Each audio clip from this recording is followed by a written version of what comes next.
Shalom saudara yang diberkati dalam nama Tuhan Yesus Kristus. Bertemu lagi dengan saya Pendeta Novel Saragi. Firman Tuhan yang menyapa kita pada saat ini tertulis dalam Mazmur Pasal yang ke-92, ayatnya yang pertama sampai ayatnya yang keempat. Namun ada baiknya kita bersatu dulu di dalam doa. Kita berdoa. Bapa di dalam sorga, terima kasih Tuhan buat dimensi waktu yang indah yang Kau beri bagi setiap kami. Satu kerinduan kami mau dengaran akan firman. Sapalah kami Tuhan, sebab kami siap untuk menerimanya. Amin.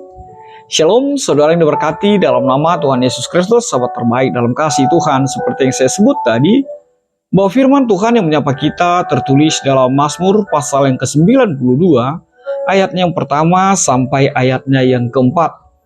Dengan tema hidup karena percaya, bukan karena melihat. Begini firman Tuhan. Mazmur nyanyian untuk hari Sabat adalah baik untuk menyanyikan syukur kepada Tuhan dan untuk menyanyikan mazmur bagi namamu ya yang maha tinggi, untuk memberitakan kasih setiamu di waktu pagi dan kesetiaanmu di waktu malam, dengan bunyi-bunyian 10 tali dan dengan gambus, dengan iringan kecapi. Demikian firman Tuhan. Saudara yang diberkati dalam nama Tuhan Yesus Kristus, benarlah ciri khas sejatinya orang percaya itu adalah pribadi yang selalu bersyukur, pribadi yang selalu menyanyikan syukur. Itu sebabnya firman Tuhan mengatakan, mengucap syukurlah di dalam segala hal. Saat ini kita juga disapa oleh sebuah kebenaran firman Tuhan, oleh sebuah pengalaman iman seorang Daud. Bagaimana dia menuliskannya, dia mengekspresikan pujian kepada Tuhan atas kebaikan Tuhan Yesus Allahnya di dalam kehidupannya. Mazmur ini terkenal dengan Mazmur Sabat, yakni mazmur yang secara khusus dipakai dalam peribadatan Sabat Yahudi ketika itu. Kalau kita bertanya apa yang menjadi latar belakang nats ini, tidak lain adalah terletak kepada perasaan syukur atas keberhasilan, atas kemakmuran, atau juga kemenangan yang diberikan oleh Tuhan di dalam kehidupan bangsa itu. Dalam konteks Yahudi dan Kristen, hal ini mencerminkan kekaguman dan sebuah pengakuan atas kebaikan Allah dan kebesarannya yang termanifestasi dalam kehidupan sehari-hari. Maka saudaraku, sahabat terbaik dalam kasih Tuhan, apa yang mau ditegaskan melalui nats kita pada saat ini? Hal yang pertama tidak lain adalah bagaimana mau ditegaskan adanya ucapan syukur, ungkapan syukur kepada Tuhan. Daud menekankan pentingnya bersyukur kepada Tuhan atas segala kebaikan.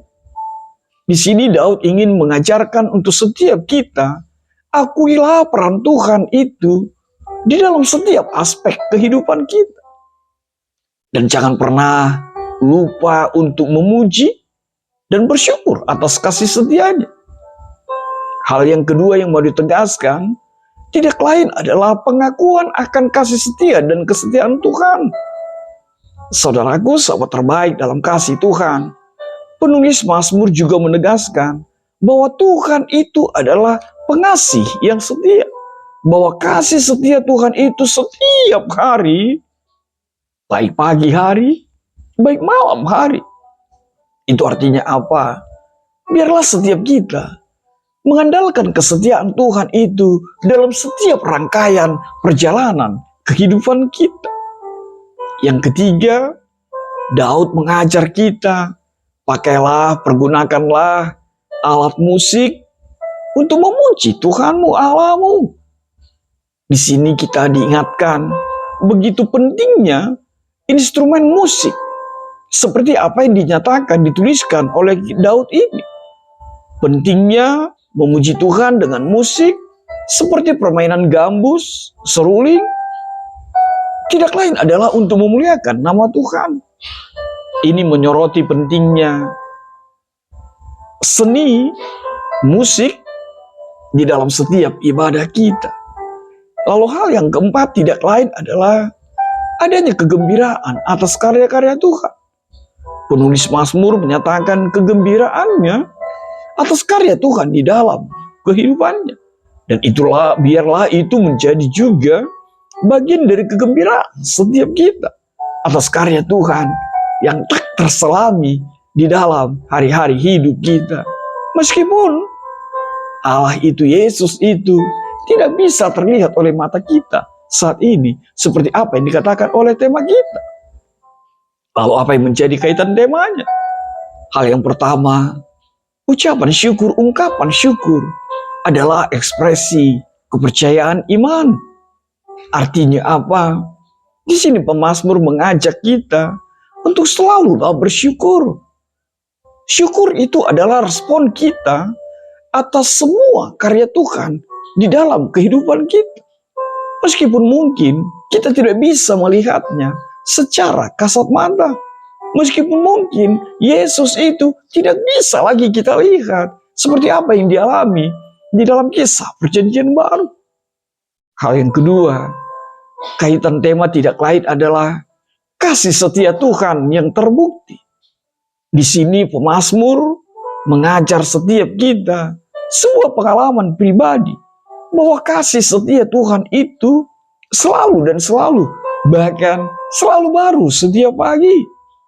Penyertaan Tuhan itu melekat dan ada di dalam setiap perjalanan kehidupan kita. Sebab Tuhan itu real, Tuhan itu nyata, dan Dia selalu beserta setiap kita. Hal yang ketiga, kegembiraan sebagai hasil dari kepercayaan. Penulis Mazmur mengungkapkan kebahagiaan yang luar biasa itu atas karya Tuhan. Itu artinya apa?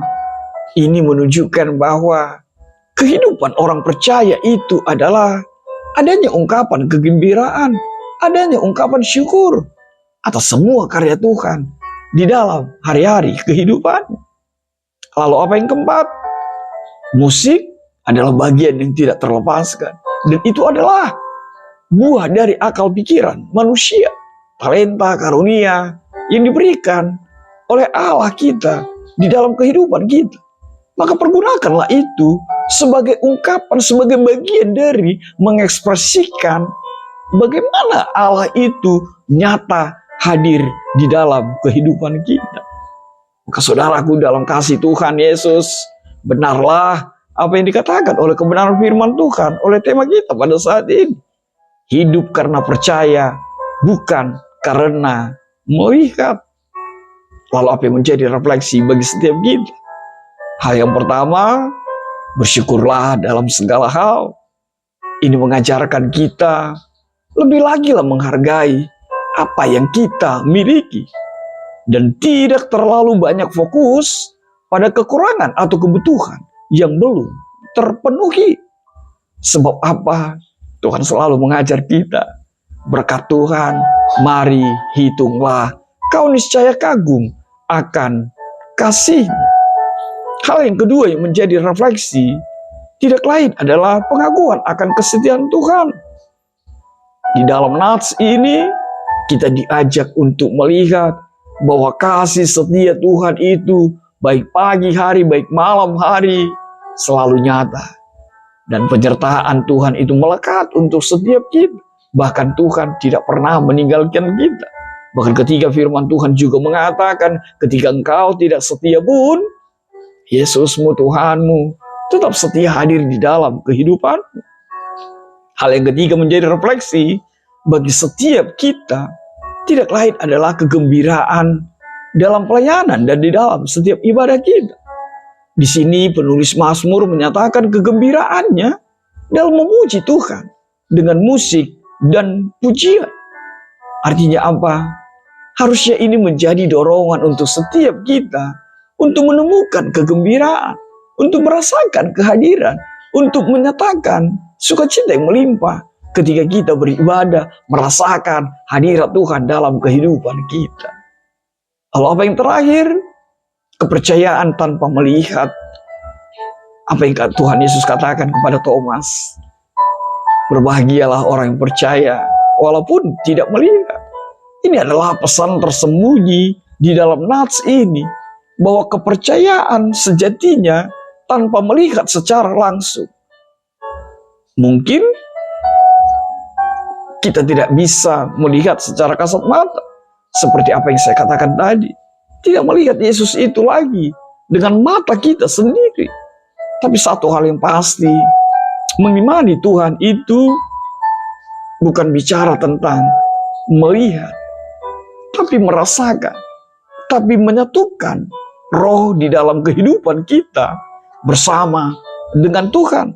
Sehingga ini menjadi sebuah tantangan tersendiri bagi kita untuk selalu memperdalam iman kita. Lihatlah apa yang dikatakan oleh Ibrani 11 itu tentang iman itu. Maka saudaraku, berbahagialah meskipun engkau tidak melihat, namun engkau percaya. Tuhan memberkatimu. Amin. Kita bersatu dalam doa. Bapa di dalam sorga, terima kasih Tuhan buat kebenaran firman-Mu. Biarlah firman-Mu menjadi kuat kami.